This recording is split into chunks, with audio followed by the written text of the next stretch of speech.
कबीर ने कहा, जिन खो जाते न पाइयाँ, जिन खो जाते न पाइयाँ, गहरे पानी पैठ, मैं बावरी डूबन रही, रही किनारे बैठ। कबीर कहते हैं, यदि आप समुद्र के किनारे किनारे से तो सिप्पियाँ कंकर पत्थर इकट्ठे करोगे, यदि आप समुद्र के गहरे में मोती प्राप्त करना चाहते हैं तो गहरे में जाना पड़ेगा। If you want pearls you must dive deep into the ocean, otherwise be content with the straw. यदि मोती प्राप्त करना चाहते हो तो समुद्र की डुबकी लगानी पड़ेगी समुद्र में, और तुम्हें मोती मिल सकते हैं। ये मोती तो बाहर की है, परंतु यदि आप सूत्र में, जिन वचनों में बार बार सूत्र पढ़ते हैं, बार बार पढ़ते हैं, भगवती सूत्र 36,000 प्रश्न है, आचारांग सूत्र बहुत से, उनको बार बार बार बार आप पारायण करते हैं, ऐसा उत्कृष्ट रसायन पैदा होता है कि सब रसों में सबसे उत्तम रस वही नजर आता है। कैसे इसको प्राप्त कर सकते हैं? इसलिए जिन वैने अनुरक्ता, जिन वैनं जे करंती भावेनं, अमला असंकलिटा ते होंती प्रति संसारा। जो पुरुष जिन वैने, जिन वचनों में अनुरक्त है, मतलब भगवान की वाणी उसके लिए सब कुछ है। जिन वैनं जे करंती भाव, जिन भगवान के कथन अनुसार वो क्रिया करते हैं, जो भगवान कहते हैं उनके अनुसार वो क्रिया करते हैं। अमला संकलिटा, वो मिथ्यात्व आदि मल से और राग आदि कालेशों से रहित हो जाते हैं। अमला असंकलिटा ते होंती प्रति संसारा, वो अल्प संसारी हो जाती, वो संसार को बहुत छोटा कर देती, संसार छोटा हो जाता है। क्या करना चाहिए? जिन वचन, जिन वैने अनुरक्ता, जिन वैनं जे करंती भावेनं, अमला असंकलिटा ते होंती प्रति संसारा। जिन वचनों पर अनुरक्त होना, जिन वचनों पर श्रद्धा करना और जिन भगवान के कथन अनुसार क्रियानुष्ठान करना, वो अज्ञान और मिथ्यात्व और मोह से दूर होकर के संसार सागर को छोटा करते हैं। कहा भी गया है, धन जन कंचन राज सब ही सुलभ कर जान। धन जन कंचन राज सुख सब ही सुलभ कर जान। दुर्लभ है संसार में एक यथार्थ ज्ञान। धन का मिलना, धन जन कंचन राज सुख, सोना हीरे जवाहरात मिल जाना, राज गद्दी मिल जाना, ये सब सुलभ है। धन जन कंचन राज सब ही सुलभ कर जान। दुर्लभ है संसार में एक सत्य मिल जाए, यथार्थ ज्ञान मिल जाए, बोधि मिल जाए, उसके ऊपर कुछ भी नहीं जिससे आप संसार सागर से पार हो सकते हैं। हमारे यहाँ एक आचार्य, कल हमने स्वयंभव आचार्य की चर्चा की थी कि उन्होंने 10वें कालक सूत्र की रचना की। अपने शिष्य को या अपने ही पुत्र था, उनको 6 महीने की आयु रेखा देख के बता दिया था कि आयु छोटी है, तो सारे सूत्रों का अवगाहन करके 10वें कालक सूत्र की रचना करी थी। ऐसे एक महान आचार्य हरिभद्र, जिन्हें 1444 ग्रंथों की रचना की, योग विषय पर कई ग्रंथ, योग पर कलम चलाने वाले वो पहले आचार्य हरिभद्र सूरी जी थे। हरिभद्र वैदिक प्रकांड पंडित थे, राजा जितारी के राजपुरोहित थे, बहुत विद्वान थे और शास्त्र के विवाद करने में इतने कुशल थे कि कोई उनको हरा नहीं सकता था। हर तरह का वाद विवाद में वो बहुत कुशल थे और उन्होंने कह रखा था कि यदि कोई मुझे हरा देगा तो मैं उसका शिष्य बन जाऊंगा। प्रमाणिकता भी थी और कह भी दिया, वैदिक के प्रकांड पंडित थे, आचार्य हरिभद्र सूरी जी। तो एक बार वो जैन उपाश्रय के नीचे से जा रहे थे, एक श्लोक याकनी महात्रा ने पढ़ा, उन्होंने सुना, उनको अर्थ समझ में नहीं आया, रात भर चिंतन करते रहे उसका अर्थ क्या होना चाहिए।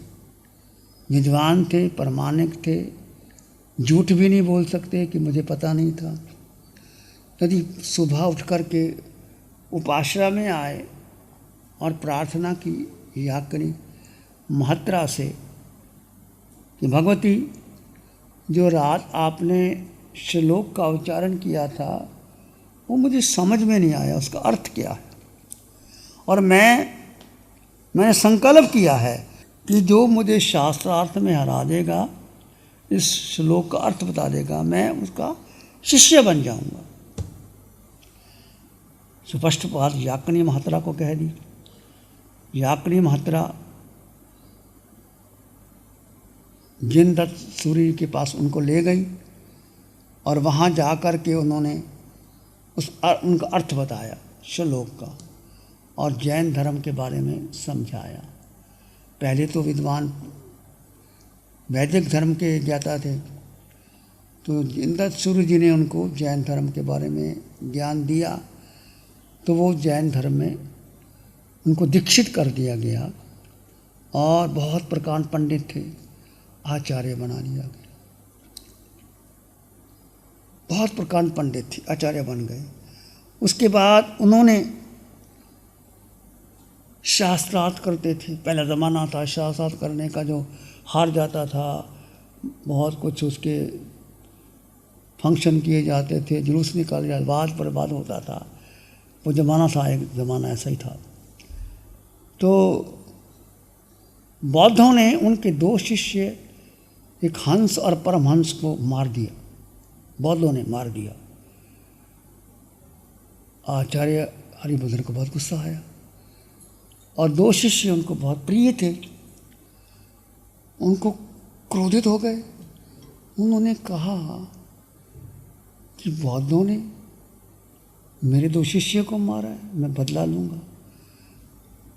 उन्होंने ऐसे मंत्र से 1444 बौद्ध भिक्षुओं को बंदी बना लिया और उबलते हुए तेल के अंदर उनको सबको मारना था, मंत्र के बल से।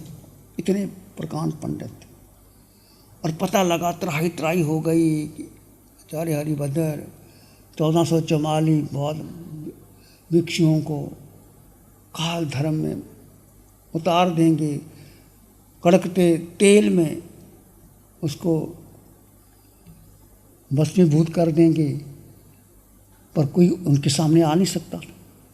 याकनी महात्रा को पता लगा।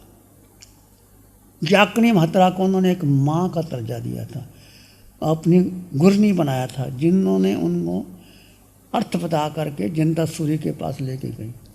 तो याकनी महात्रा शाम के समय उपासना में आकर के दरवाज़ा खड़काती है। हरिभद्र ने कहा, कौन? कहते मैं याकनी महात्रा। इस समय रात को क्यों आए, सुबह आना। कहने लगे नहीं, मैंने आपसे प्रायश्चित लेना है। कहते क्या प्रायश्चित लेना है? कि मेरे पाँव के नीचे मेंढक मर गया, उसका मुझे प्रायश्चित करना। आचार्य ने कहा रात हो गई है, सुबह आना। याकनी महात्रा ने कहा कि तुम ज्ञानी हो, सुबह तक मैं जीवित रहूं कि ना रहूं, मुझे अभी प्रायश्चित दो। मेरे पाँव के नीचे मेंढक मर गया। जब ऐसा कहा तो उन्होंने दरवाज़ा खोलना पड़ा।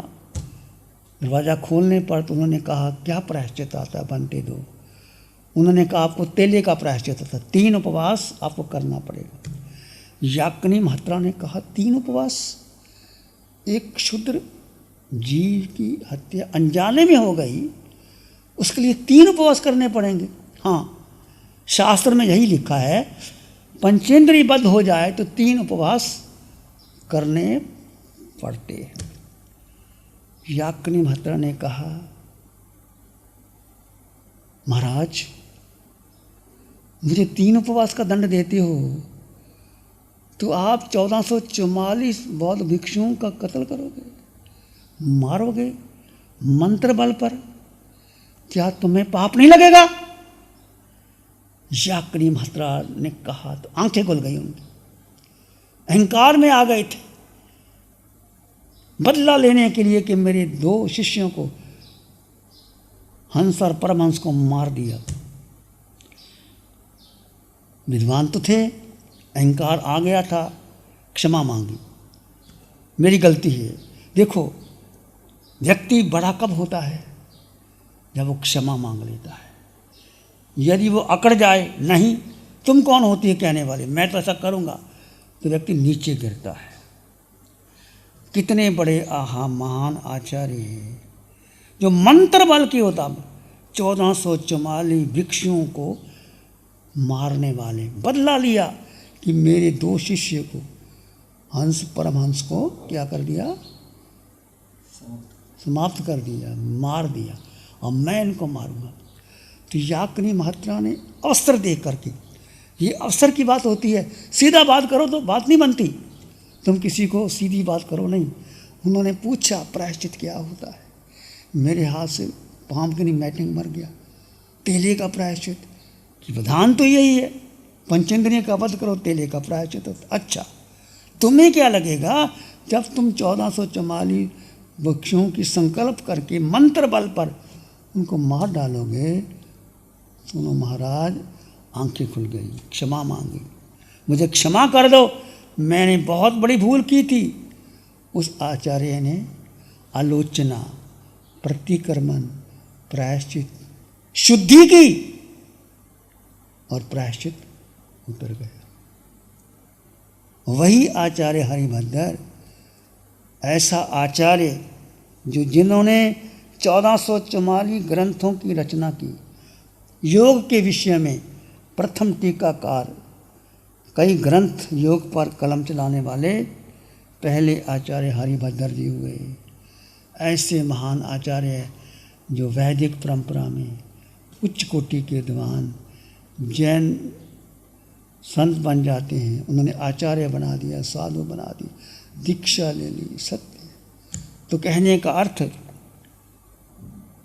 श्रुत की आराधना करने से जीव को क्या लाभ होता है? श्रुत का अर्थ भगवान की वाणी, भगवान की वाणी बार बार पढ़ो, बार बार चिंतन करो। जैसे आप आए हैं, प्रवचन सुन रहे हो, तो श्रुत की आराधना करने से अज्ञान का नाश होता है, ज्ञान प्रकट होता है, और ज्ञान आपके भीतर है, बाहर नहीं है, क्योंकि आत्मा में अनंत ज्ञान, अनंत दर्शन, अनंत सुख, अनंत शक्ति भीतर है, वो प्रकट नहीं हो रही। क्यों नहीं हो रही? हमारे अनादिकाल का अज्ञान, मोह और मिथ्यात्व के कारण प्रकट नहीं हो रही। प्यारी गुरुवाणी है, बड़ी ही सुहानी है। आंखें बंद, मन वचन काया शांत, शरीर शांत, विचार शांत, सृष्टि शांत, वातावरण शांत, हर दिशा हर किनारा शांत, शांत शांत शांत। सिर के सिरे से पांव के अंगूठे तक अपने भीतर शुद्ध चेतना का एहसास कीजिए।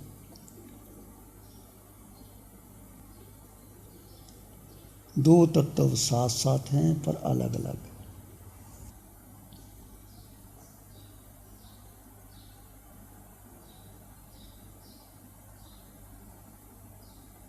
भीतर के मौन और गहन शांति का अनुभव करें। दो तत्व अलग अलग हैं। जड़ में जीव, जीव भिन्न, जड़ भिन्न, दो तत्व जुदा जुदा। उसको जुदा जुदा जाने, जुदा ही माने।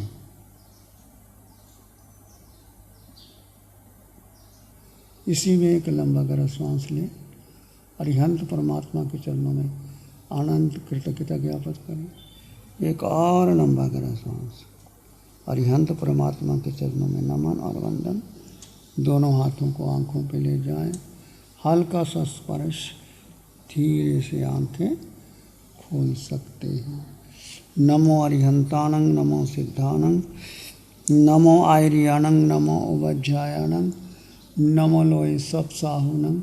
श्री चत्तारी मंगलम, अरहंता मंगलम, सिद्धा मंगलम, साहु मंगलम, केवली पाणत्तो धम्मो मंगलम। चत्तारी लोकोत्तमा, अरहंता लोकोत्तमा, सिद्धा लोकोत्तमा, साहु लोकोत्तमा, केवली पाणत्तो धम्मो लोकोत्तमो। चत्तारी शरणं पवज्जामि, अरहन्ते शरणं पवज्जामि, सिद्धे शरणं पवज्जामि, साहु शरणं पवज्जामि, केवली पाणत्तं धम्मं शरणं पवज्जामि। चार शरण दुख हरण जगत में, और न शरणा कोई होगा। जो भव्य प्राणी करे आराधन, उसका जर अमर पद होगा, उसका सदाई मंगल होगा। Program sponsored by Mohit Paul, Advocate, Supreme Court. Preeti Jain, Executive Director, Man Aluminium Limited. 9810841571। गुरु हमको ऐसी कृपा दृष्टि दे।